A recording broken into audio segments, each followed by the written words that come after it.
And Diana, it was incredible. This 13-year-old just sprung into action and saved her entire family and the neighbor.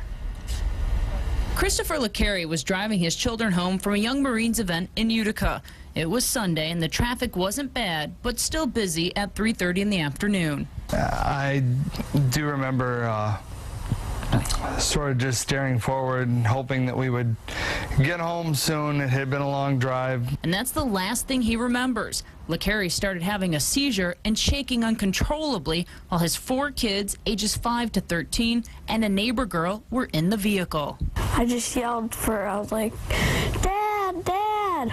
The minivan was on 23 Mile Road, just 500 feet from the intersection at North Avenue when Dad blacked out. 13-year-old Faith was sitting in the way back. She ripped off her seatbelt. When everything happened, I just kind of flung it off. And with her dad passed out in the front seat, Faith took control of the wheel and steered them into a ditch. Just grabbed the wheel and moved it so we swerved away from the car and the pole.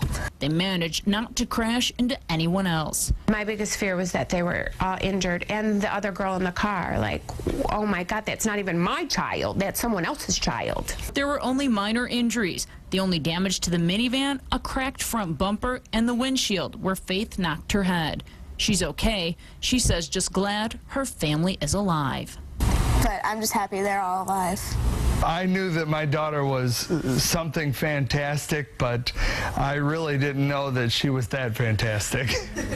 I think everyone can agree she's that fantastic. Faith says it was her grandmother and her mom who always reminded her, just in case anything happened to Dad, to take the wheel. He says he's never blacked out in the car before. Live in the studio, Julie Bonovich, Channel 7 Action News. Julie.